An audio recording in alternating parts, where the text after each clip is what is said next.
Hello, employees of the Granite School District. Just wanted to take a moment and express my appreciation and gratitude for the quick pivot to distance learning. I just wanted to take a minute and give you a little background as to why we made this transition to distance learning.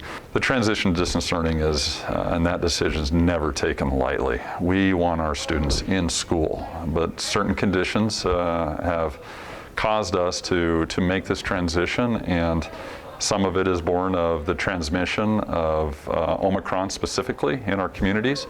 As a result, we've seen tremendous student absenteeism.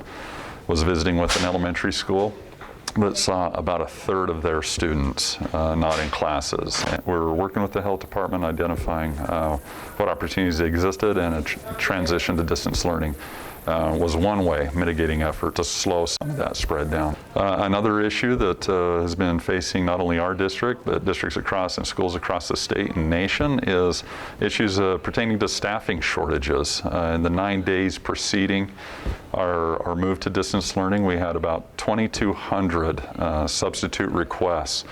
Now, we're grateful that we've been able to add about 100 substitutes to our substitute pool, but we clearly weren't meeting the need for substitutes in our classrooms. We had district staff who has and will continue offering substitute services in our schools, as we all hands are on deck to make sure that our classrooms are staffed. I've had myself the opportunity to be a substitute, and I enjoy the work that occurs in our schools, and indeed the work of education is what occurs in the classroom. Another issue is we had about a third of our classified or support staff who are unavailable.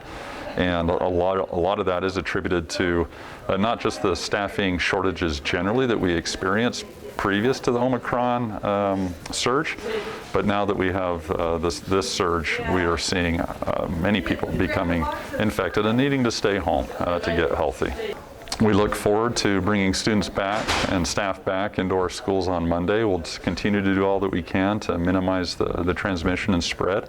Thank you for all that you're doing to make sure that even though we're in distance learning, that you're reaching out to students, you're finding out who's engaging, you're holding some real-time classes, and you're providing learning opportunities generally.